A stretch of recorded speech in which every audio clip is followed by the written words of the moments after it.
بسم اللہ الرحمن الرحیم الحمد للہ رب العالمین والصلاة والسلام على سید الانبیاء والمرسلین وعلى آلہ واصحابہ اجمعین اما بعد فاعوذ باللہ من الشیطان الرجیم بسم اللہ الرحمن الرحیم وَأَوْحَيْنَا إِلَى مُوسَىٰ أَنْ أَسْرِ بِعِبَادِي إِنَّكُمْ مُتَّبَعُونَ فَأَرْسَلَ فِرْعَوْنُ فِي الْمَدَائِنِ حَاشِرِينَ إِنَّ هَٰؤُلَاءِ لَشِرْذِمَةٌ قَلِيلُونَ وَإِنَّهُمْ لَنَا لَغَائِظُونَ وَإِنَّا لَجَمِيعٌ حَاذِرُونَ فَأَخْرَجْنَاهُمْ مِنْ جَنَّاتٍ وَعُيُونٍ وَكُنُوزٍ وَمَقَامٍ كَرِيمٍ كَذَلِكَ وَأَوْرَثْنَاهَا بَنِي إِسْرَائِيلَ صدق اللہ مولانا العظیم۔ ان آیات میں موسیٰ علیہ السلام اور بنی اسرائیل کا مصر سے ہجرت کرنا اور فرعون کا ان کے تعاقب میں نکلنا اور اللہ تعالیٰ کا فرعون کو غرق کر دینا، اپنے خاص معجزہ، اپنی خاص قدرت کے ذریعے بنی اسرائیل اور موسیٰ علیہ السلام کو نجات دینے کا تذکرہ کیا، اور یہ تذکرہ رسول اللہ صلی اللہ علیہ وسلم کے اطمینان کے لیے اور ہر اس مسلمان کے لیے جو دین کی وجہ میں مشکلات میں ہو۔ اللہ کے نبی مکہ میں اسی کشمکش سے دوچار تھے، رسول اللہ صلی اللہ علیہ وسلم کو تسلی دی، آپ کو یہاں سے ہجرت، مکہ سے ہجرت کرنی پڑ سکتی ہے، فرعون کی طرح یہ بھی آپ کا تعاقب کریں گے، اور ہم اپنی قدرت خاص سے آپ کو ان کے شر سے بچا کر دکھائیں گے۔ اسی لیے بھائی ذرا ایک بات پہ غور کرنا، سورہ قصص میں یہ واقعات سب سے زیادہ تفصیل کے ساتھ آتے ہیں۔ حضرت موسیٰ کا واقعہ جہاں 2-3 جگہ تفصیل سے ہے، ان میں سے ایک جگہ بھائی کون سی ہے؟ سورہ قصص۔ علماء نے لکھا ہے سورہ قصص رسول اللہ صلی اللہ علیہ وسلم پر اس وقت اتری ہے جب اللہ کے نبی مکہ سے مدینہ کی طرف ہجرت کر رہے تھے، چونکہ وہاں موسیٰ علیہ السلام کی 2 ہجرتوں کا ذکر ہے، ایک مدین کی طرف اور دوسری پھر مصر سے فلسطین کی طرف۔ سمجھا دیا کہ اللہ کے رسول آپ پریشان نہ ہو،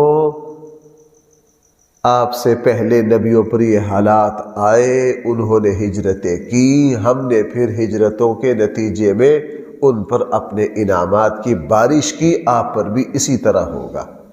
اس لیے قرآن نے فرمایا وَأَوْحَيْنَا، ہم نے وحی بھیجی إِلَى موسیٰ کی طرف، أَنْ أَسْرِ بِعِبَادِي، آپ رات کو لے کر نکل جائیے میرے بندوں کو۔ اثر کہتے ہیں اسی لیے سبحان الذی اسریٰ بعبدہ، اسریٰ کہا جاتا ہے رات کو سفر کر، اسریٰ بعبدہ، آپ میرے بندوں کو راتوں رات لے کر نکل جائیے۔ انکم متبعون، یقیناً تمہارا پیچھا کیا جائے گا، پریشان نہ ہونا، تمہارا کیا کیا جائے گا؟ پیچھا کیا جائے گا۔ فَأَرْسَلَ فِرْعَوْنُ فِي الْمَدَائِنِ حَاشِرِينَ، فرعون نے شہروں میں جمع کرنے والے لوگوں کو بھیج دیا، شہروں میں اعلان ہو گیا، ڈنکا بج گیا، سارن بجا دیے گئے، سب جمع ہو جاؤ۔ یہ بالکل وہی کیفیت ہے جو بدر نکلتے وقت مکہ والوں نے، پورے مکہ میں بھائی ہلچل مچ گئی تھی کہ نہیں؟ وہی کیفیت یہاں تھی، نکلو سارے، اور حقارت کے ساتھ یہ کہا إِنَّ هَٰؤُلَاءِ لَشِرْذِمَةٌ قَلِيلُونَ، یقیناً یہ بالکل تھوڑی اور چھوٹی سی جماعت ہے۔ بھائی کیا کہا؟ میں تقابل کروا رہا ہوں بدر کے ساتھ، چونکہ قرآن کا مقصد ہی یہ ہے۔ اور 10ویں پارے میں کیا ہے؟ وہاں بھی مسلمانوں کی جماعت تھوڑی سی، بھائی مسلمانوں کی جماعت کیا ہے؟ تھوڑی سی، اور مقابلے پر ساری دنیا۔ یہی سلسلہ 14 سالوں سے چلا آ رہا ہے۔ آپ غزہ کو دیکھ لیجئے، چھوٹا سا شہر ہے اور وہاں ظلم کی حد کر دی گئی ہے۔ پورے غزہ کو قبرستان بنا دیا گیا ہے، پورے غزہ کو ملیا میٹ کر دیا گیا ہے۔ کتنے شہید ہوئے ہیں اب تو سوائے اللہ اور اس کے فرشتوں کے کسی کے پاس ان کی تعداد بھی نہیں ہے۔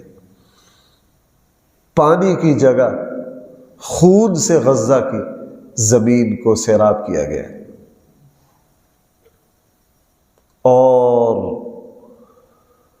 اللہ اکبر، چھوٹے سے چھوٹا بچہ، بڑے سے بڑی عمر کا بوڑھا، یہاں تک کہ ماں کے پیٹ کے موجود بچوں کی بھی شہادتیں۔ لیکن وہ چھوٹی سی جماعت پوری دنیا مل کے اب تک ان کو زیر نہیں کر سکے، اور انشاءاللہ کر بھی نہیں سکیں گے۔ جہاد کی اپنی ایک برکتیں ہیں، ہم امید لگائے بیٹھے ہیں، اگرچہ حالات مایوس کن ہیں، اللہ جل جلالہ ضرور کوئی راہ نکالیں گے، اللہ تعالیٰ ضرور کوئی راہ نکالیں گے۔ فرعون نے بھی یہ کہا تھا یہ تھوڑے سے، یہ مٹھی بھر، إِنَّ هَٰؤُلَاءِ لَشِرْذِمَةٌ قَلِيلُونَ، یہ تھوڑی سی چھوٹی سی جماعت، وَإِنَّهُمْ، یہ دیکھیے اسے کہتے ہیں، یہ ہے تکبر اور غرور کا لہجہ، وَإِنَّهُمْ لَنَا لَغَائِظُونَ، انہوں نے ہمیں غصہ دلایا، انہوں نے ہمیں کیا دلایا ہے؟ غصہ دلایا ہے، انہوں نے ہمیں غضبناک کر دیا ہے۔ وَإِنَّا لَجَمِيعٌ حَاذِرُونَ، اور ہم سب کے سب بالکل چکنے اور چوکس اور ہوشیار ہیں۔ یہ ہمیں چکر دے رہے ہیں، یہاں سے تہوار کے لیے نکلے ہیں اور وہاں سے ہجرت کے ارادے پر چل پڑے۔ اللہ تعالیٰ فرما رہے ہیں، یہ تو ان کی بولی تھی، فَأَخْرَجْنَاهُمْ مِنْ جَنَّاتٍ وَعُيُونٍ، ہم نے نکال لیا ان کو باغات اور چشموں سے۔ ہم نے نکالا ان کو کہاں سے؟ جب موت آتی ہے تو انسان پھر، جس وقت یہ بدر کے لیے گئے تھے تو کہنے والوں نے کیا کہا تھا؟ یہ کدھر جا رہے ہیں؟ ان کے کجاوے موت کی طرف کسے جا رہے ہیں۔ اور اللہ تعالیٰ جب کسی کی بربادی کا فیصلہ کر لیتا ہے نا، تو وہ اسی طرح محفوظ سے محفوظ جگہ سے اٹھ کر اپنے سولی کے گھاٹ تک چلا جاتا ہے۔ جب اللہ کی پکڑ آتی، فرمایا اخرجناہم، ہم نے فرعون اور اس کے لشکر کو نکالا باغات اور یعنی خوبصورت مصر کے سرسبز و شاداب علاقے سے ان کو نکالا، وکنوز، اور خزانوں سے، ومقام کریم، اور بہت اعلیٰ شہر سے ہم نے ان کو نکالا۔ کذالک، ہم اسی طرح کرتے ہیں، جب ہمارا فیصلہ ہو جائے ہم کیا کرتے ہیں؟ اسی طرح کرتے ہیں۔ جب ہم پکڑنے پر آئیں تو ہم 1 منٹ میں یوں پکڑ لیتے ہیں۔ انسان خود اپنی موت کے گھاٹ تک چلا جاتا ہے، اپنے ہاتھوں سے اپنی بربادی کا سامان کر لیتا ہے، اور خود اپنے آپ کو اپنے ہاتھوں تباہ اور برباد کر لیتا ہے۔ اللہ تعالی ہم سب کی حفاظت فرمائے۔ اور بعد میں سوچتے رہتا ہے کہ یہ ہم نے کیا بے وقوفی کی، ہم نے یہ کیا بے وقوفی کی۔ وہ کچھ عرصہ پہلے وہ سمندر کے اس پر گئے تھے نا، دنیا کے مالدار لوگوں میں سے تھے، اچھے بھلے بیٹھے بٹھلائے، ایک بے وقوفانہ حرکت کر کے اکلوتا بیٹا وہ بھی گیا اور خود بھی گئے۔ انسان بعض دفعہ ایک بڑی فضول سے کام پر اپنی جان گنوا دیتا ہے۔ ہمارے یہاں دیکھو موٹر سائیکلوں پر نوجوانوں کو دیکھ بڑا ڈر لگتا ہے، 18 سال کے 19 سال کے نوجوان الٹی سیدھی موٹر سائیکلیں چلاتے، آنکھوں کے سامنے یوں گرتے، تو یہ کیا ہے؟ یہ اپنے آپ کو برباد کرنا ہے۔ فرعون اللہ تعالیٰ فرما رہے کذالک، ہم اسی طرح جکڑتے اور پکڑتے ہیں۔ وَأَوْرَثْنَاهَا بَنِي إِسْرَائِيل، پھر ہم نے ان باغات اور چشموں کا اور اس مصر کا وارث بنا دیا کس کو؟ بنی اسرائیل کو۔ یہاں ایک سوال پیدا ہوتا ہے، مفسرین نے بہت توجہ دی ہے اس سوال پر۔ سوال یہ پیدا ہوتا، قرآن کہہ رہا ہے فرعون کو غرق کرنے کے بعد ہم نے مصر کا وارث کن کو بنا دیا؟ بنی اسرائیل۔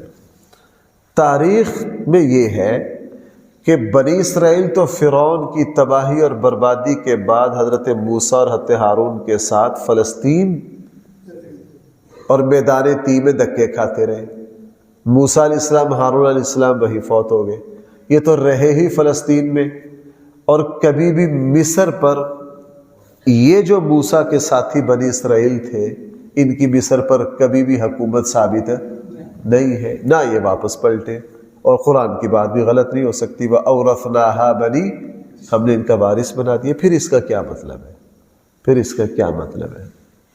مفسرین نے اس کے بہت سارے جوابات دیے، دو جواب سب سے اعلیٰ اور بہتر، اور وہ واقعی دل کو لگتے۔ اکثر مفسرین نے یہ جواب دیا ہے کہ اورثناہا کی ضمیر کا جو مرجع ہے وہ مصر نہیں ہے۔ قرآن یہ کہہ رہا ہے ہم نے فرعون کو غرق کرنے کے بعد جس طرح باغات اور چشمے اور بہترین شہر فرعونیوں کو دے رکھا تھا، ان کو غرق کرنے کے بعد ہم نے بنی اسرائیل کو فلسطین لے جا کر ساری نعمتیں ان کو فلسطین میں دے دی، چونکہ بعد میں حضرت یوشع بن نون کی اور سب کی بھائی کیا ہوگی، وہاں حکومت قائم ہوگی۔ تو مراد مصر نہیں ہے، مراد بھائی کیا ہے؟ فلسطین کے ہم نے مصر سے ان کو غلامی سے نکالا اور فلسطین جا کر بہترین شہر اور بہترین علاقہ اور باغات ان کو دے دیے۔ یہ جواب حضرت قتادہ رضی اللہ عنہ اور دوسرے بڑے بڑے کبار مفسرین صحابہ تابعین نے اس کا یہ جواب دیا کہ یہاں مصر مراد نہیں ہے، بھائی کیا مراد ہے؟ فلسطین۔ ایک دوسرا جواب ہے، وہ بھی بہت سارے اہل علم نے دیا ہے، وہ بھی بہت اعلیٰ ہے۔ دوسرا جواب یہ ہے کہ واقعتاً اللہ تعالیٰ نے مصر کی حکومت بنی اسرائیل کو دے دی۔ چلے میں 3 عرض کر دیتا ہوں۔ دوسرا جواب جو اہم ہے وہ ابھی آخر میں، جو مجھے اصل 2 جواب دینے تھے، یہ درمیان میں کچھ مفسرین کی رائے یہ ہے کہ ہو سکتا ہے کہ بنی اسرائیل ہی کو اللہ نے دوبارہ مصر کی حکومت دے دی گئی ہو۔ ان کا کہنا یہ ہے کہ حضرت عیسیٰ علیہ السلام کی جو پہلے کی تاریخ ہے نا، نہ وہ ڈھنگ سے محفوظ کی گئی، نہ اس پر کوئی اعتبار کیا جا سکتا۔ ہو سکتا ہے فرعون کی تباہی کے بعد بنی اسرائیل کے کچھ حصے واپس گئے ہوں اور انہوں نے مصر پر اپنی حکومت قائم کی ہو، احتمال ہے، چونکہ اس سے پہلے تاریخ محفوظ نہیں ہے۔ یہ جو میں نے درمیان میں جو جواب ذکر کیا ہے، اس جواب کو کوئی زیادہ پسند نہیں کیا جا سکتا۔ جو صحیح 2 جواب تھے، ایک پہلا اور دوسرا یہ جو میں ابھی آپ سے عرض کر رہا ہوں کہ اصل میں موسیٰ علیہ السلام کے ساتھ، ہارون علیہ السلام کے ساتھ مصر سے جب یہ نکلے، یہ تو چلے گئے فلسطین، یہ واپس نہیں پلٹے، اللہ نے ان کو مصر کی حکومت نہیں دی۔ لیکن بعد میں بنی اسرائیل چلتے چلتے چلتے جب حضرت موسیٰ، حضرت سلیمان، حضرت داؤد کا دور آیا نا، اس زمانے پہ اللہ جل جلالہ نے ان دونوں باپ بیٹے کو بہت لمبی چوڑی حکومت دی۔ انہوں نے بلقیس کا علاقہ اور یہ سارے علاقے بھائی کیا کیے، اپنے دائرہ حکومت میں شامل کر لیے۔ تو مفسرین کی رائے ہے کہ بھائی حضرت سلیمان، حضرت داؤد بھی کن نبیوں میں سے ہیں؟ انبیاء بنی اسرائیل ہے نا، بھائی کیا ہے؟ انبیاء بنی اسرائیل ہیں۔ بعد میں صدیوں بعد جا کے اللہ نے حضرت سلیمان، حضرت داؤد علیہ السلام کو جو بادشاہت دی تو مصر بھی ان کی بادشاہت کا حصہ تھا۔ قرآن یہ کہہ رہا ہے کہ ہم نے بعد میں پھر بنی اسرائیل کو مصر کا کیا بنا دیا؟ وارث بنا دیا۔ تو یہاں جو سوال پیدا ہوتا تھا، اللہ تعالیٰ فرما رہے ہیں ہم نے مصر کا وارث بنا دیا۔ مصر تو یہ گئے نہیں ہیں، یہ تو موسیٰ کے ساتھ میدان تی میں آ گئے ہیں، اور بھائی وہاں سے کہاں چلے گئے ہیں؟ فلسطین۔ تو قرآن یہ کہہ رہا ہے، اس کے دو جواب ہیں۔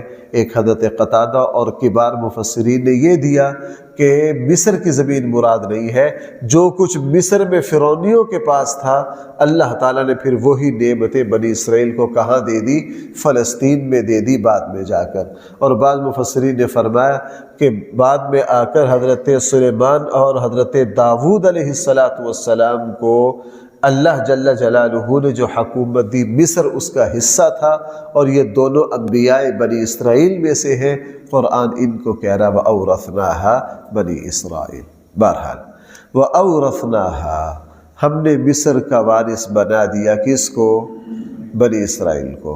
فَأَتْبَعُوهُمْ مُشْرِقِينَ، اور یہ بنی اسرائیل کے پیچھے چڑھ گئے، لگ گئے فرعونی مشرقین، صبح کے وقت میں، یعنی جو صبح کا وقت تھا انہوں نے ان کا جا کے محاصرہ کر لیا۔ فَلَمَّا تَرَاءَ الْجَمْعَانِ، پھر جب دیکھا دونوں جماعتوں نے ایک دوسرے کو، چونکہ یہ رات کو نکلے، پیچھے سے فرعونی بھی پورے لشکر کے ساتھ نکلے، اور یہ جو صبح کا وقت تھا یہ سمندر کے کنارے پہنچ گئے، اور جیسے ہی تھوڑی روشنی ہوئی تو دیکھو پیچھے تو بہت بڑا لشکر ہمارا ہمیں پکڑنے کے لیے آ رہا ہے، ہمارا تعاقب کرتے ہوئے آ رہا ہے۔ قال اصحاب موسیٰ، تو موسیٰ نے کہا، موسیٰ کے ساتھیوں نے کہا انا لمدرکون، ہمیں پکڑ لیا گیا۔ انہوں نے کیا کہا؟ ہمیں پکڑ لیا گیا۔ قال کلا، حضرت موسیٰ نے فرمایا ہرگز نہیں، ان معی ربی سیہدین، بے شک میرا رب میرے ساتھ ہے اور وہ مجھے سیدھی راہ دکھائے گا۔ ہم بند گلی میں نہیں آئے، وہ بند گلی لوگوں کے اعتبار سے ہوتی ہے، اللہ کے اعتبار سے، بلکہ میں تو یہ اکثر یہ سوچتا بھی ہوں اور کہتا بھی ہوں، اس بند گلی ہی سے اللہ کی قدرت کے راستے کھلتے ہیں، اس بند گلی سے ہی اللہ کی قدرت کے راستے۔ وہ انسان کے ہاتھ پاؤں پھول جاتی ہے کہ میں بند گلی میں پھنس گیا ہوں، اللہ کہتے ہیں میرے بندے اب دیکھ، جہاں سارے راستے بند ہو گئے یہاں سے میں خیر کی راہیں کیسے کھولتا ہوں۔ فَأَوْحَيْنَا، ہم نے موسیٰ کی طرف وحی بھیجی، ان اضرب بعصاک الحجر، کہ تو اپنا عصا مار کس پر؟ بحر۔ ان اضرب بعصاک البحر، اپنے سمندر پر۔ یہ شان ہے بھائی، ذرا غور کرنا، یہاں فرمایا بحر، کس پر مار؟ اور اللہ نے راستے بنا دیے۔ اور پہلے پارے میں ہے ان اضرب بعصاک الحجر، کس پر مار؟ پتھر پر مار۔ اللہ کی شان ہے، وہی موسیٰ علیہ السلام کا عصا ہے، وہاں پانی جاری کر رہا ہے، یہاں پانی روک رہا ہے۔ بھائی الٹ تاثیر ہے، بھائی کیا ہے؟ بنی اسرائیل کو پیاس لگی، وَإِذِ اسْتَسْقَىٰ مُوسَىٰ لِقَوْمِهِ فَقُلْنَا اضْرِب بِّعَصَاكَ الْحَجَرَ فَانْفَجَرَتْ مِنْهُ 12 عَيْنًا۔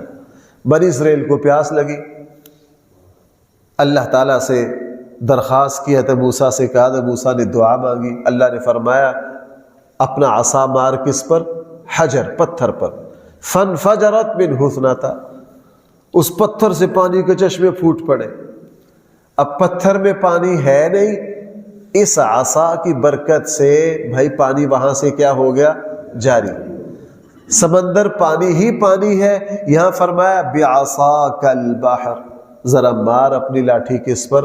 وہی لاٹھی ہے، ادھر پانی جاری کر رہی ہے، ادھر پانی کو۔ بھائی یہ کس کی قدرت ہے؟ وہی اسرافیل علیہ السلام ہے بھائی، ذرا دیکھنا، سور پھونکیں گے، وہی سور، وہی فرشتہ، جیسے ہی پھونکیں گے پورے نظام کو ایسا ملیا بیٹ کریں گے کہ پہاڑوں کا وزن بھی گم ہو جائے گا، روئی کے گالوں کی طرح اڑتے پھریں گے۔ اور زمین کی چیزوں کی تاثیریں ختم ہو جائیں گی. پانی کی تاثیر آگ بجھانا ہے تو سمندروں میں کیا لگ جائے گی؟ آگ. الٹا ہو جائے گا کہ ساری وہی کون ہے؟ وہی فرشتہ. اچھا اللہ تعالیٰ دوبارہ حکم دیں گے، وہی فرشتہ وہی سور ہر چیز کو کیا کر دیں گے؟ اسی کے سور نے پہلے مار دیا سب کو، اور اسی کے سور نے بعد میں سب کو کیا کر دیا؟ وہی فرشتہ ہے، وہی سور ہے. اللہ قادر ہے بھائی. کیا ہے؟ اللہ قادر ہے.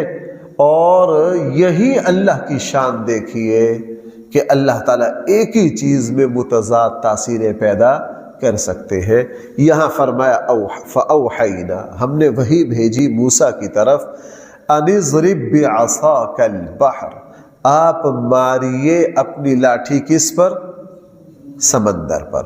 فَانْفَلَقَ، سمندر پھٹ گیا.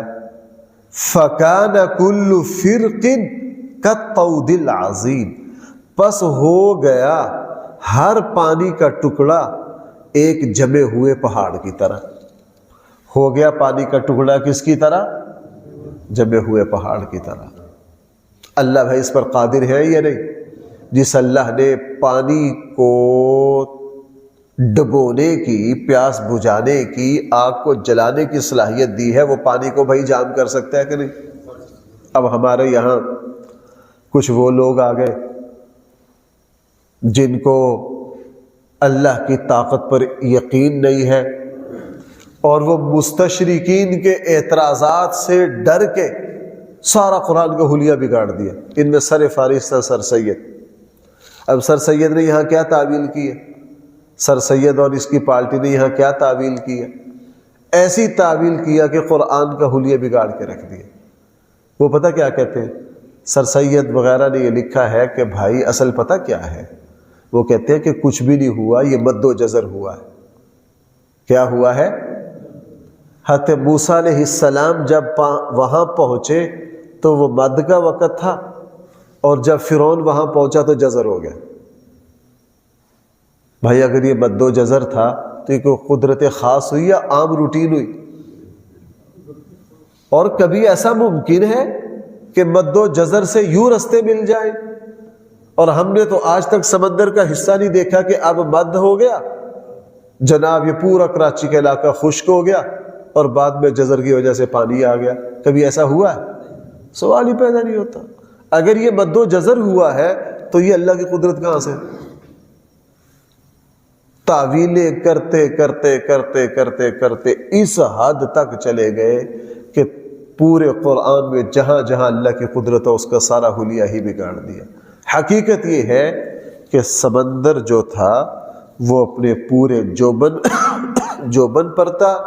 جس اللہ نے پانی کو ڈبونے کی، جس اللہ نے پانی کو چلنے کی، پیاس بجھانے کی طاقت دی ہے، اسی اللہ نے بھائی پانی کو کیا کر دیا؟ جام کر دیا. اب دیکھیے رسول اللہ صلی اللہ علیہ وسلم معراج پر گئے. اب سر سید جو ہے وہ کیا کہتے ہیں؟ معراج خواب میں ہوئی یا جاگنے کی حالت میں؟ نہیں، سر سید کا نظریہ کیا ہے؟ خواب میں. وہ کیا کہتے ہیں؟ وہ حضور کے جسمانی معراج کے قائل ہیں. وہ کہتے ہیں جی یہ کیسے ہو سکتا ہے کہ جسم؟ بھائی جس اللہ نے زمانے کو پیدا کیا ہے، جس نے اس کی فضاؤں کو پیدا کیا ہے، جس نے ہواؤں اور آکسیجن کو پیدا کیا ہے، وہ اللہ اس کو جب چلانے پر قادر ہے، اس نظام کو جام کرنے پر بھی کیا ہے؟ قادر ہے. ہاں، اس لیے ہمیں کسی طرح کے ڈرنے کی ضرورت نہیں. قرآن کہہ رہا ہے وَأَزْلَفْنَا ثَمَّ الْآخَرِينَ. پھر دوسری جماعت بھی قریب آ گئی. جب یہ صورتحال ہو گئے تھے موسیٰ چل پڑے، دوسری جماعت بھی بھائی کیا آ گئی؟ وَأَزْلَفْنَا ثَمَّ الْآخَرِينَ. دوسری جماعت بھی وہاں پہنچ گئی. پھر ہوا کیا؟ وَأَنْجَيْنَا مُوسَىٰ. ہم نے نجات دے دی موسیٰ کو، وَمَن مَّعَهُ أَجْمَعِينَ. اور اس کے ساتھ ساری ٹیم اور ساری جماعت اور بنی اسرائیل کو کیا دے دی؟ ثُمَّ أَغْرَقْنَا الْآخَرِينَ. اور ہم نے فرعونی جماعت کو کیا کر دیا؟ إِنَّ فِي ذَلِكَ لَآيَةً. اب حضور سے فرمایا گیا اس میں بڑی نشانیاں ہیں، آپ پریشان نہ ہو. اس میں کیا ہے؟ بڑی نشانیاں ہیں. ہم نے طاقت کے باوجود ان کو ختم کر دیا. اب دیکھو نا یار، پوری دنیا کا خطرناک سے خطرناک ترین اسلحہ غزہ پر استعمال کیا گیا۔ کیا کر لیا؟ افغانستان پر 40 سال آگ برسائی، آج افغانی اپنی دوبارہ اعلیٰ ترین حکومت پر اپنے پاؤں پر کیا ہو رہا ہے؟ مٹا لیا۔ بھائی یہ کسی کو قائم رکھنا یا کسی کو مٹانا یہ کس کے پاس ہے؟ ہندوستان نے، انڈیا نے بڑی کوشش کی کشمیر میں ہندو لا فلاں ان کی آبادیاں آباد کر کہ اس کا حلیہ بگاڑ دے، 70 سالوں سے ابھی تک تو بگاڑ نہیں سکا۔ انسان جو کچھ کرنا چاہے نا تو یہ زمین و آسمان کا نظام تباہ ہو جائے۔ اصل میں یہ نظام کس کے پاس ہے؟ آپ ہمارے یہاں دیکھ لیجئے، حکومتیں بنانے بگاڑنے میں ہر وقت زور لگ رہا ہوتا ہے، لیکن لوگ کس طرح زور لگا رہے ہوتے ہیں اور بعد میں شکلیں کچھ اور بن جاتی ہیں۔ یہ کس کے اختیار میں؟ یہ اللہ کے اختیار میں، بندوں کے اختیار میں نہیں ہے۔ ان فی ذلک لآیہ، لوگوں اس واقعہ میں بڑی نشانی اور عبرت ہے۔ وما کان اکثرهم مؤمنین، لیکن اکثر لوگ ان باتوں پر ایمان نہیں لاتے۔ وَإِنَّ رَبَّكَ لَهُوَ الْعَزِيزُ، یہ ایسا حیرت زدہ واقعہ کیسے ہو گیا؟ یہ اس وجہ سے ہو گیا کہ تیرا رب جو ہے وہ بڑا زبردست ہے۔ العزیز، وہ غالب ہے، وہ صاحب اقتدار و اختیار ہے۔ بھائی وہ جو چاہتا ہے کرتا ہے۔ لَهُوَ الْعَزِيزُ الرحیم، وہ مہربان بھی بہت ہے۔ اللہ تعالی ہم سب کو قرآن کریم کا صحیح فہم عطا فرمائے۔ الحمدللہ رب العالمین، والصلاة والسلام على سید الانبیاء والمرسلین وعلى آلہ واصحابہ اجمعین۔ ربنا آتنا فی الدنیا حسنہ وفی الآخرة حسنہ وقنا عذاب النار۔ صلی اللہ تعالی علی خیر خلقہ سیدنا مولانا محمد وآلہ واصحابہ اجمعین برحمتک یا ارحم الراحمین۔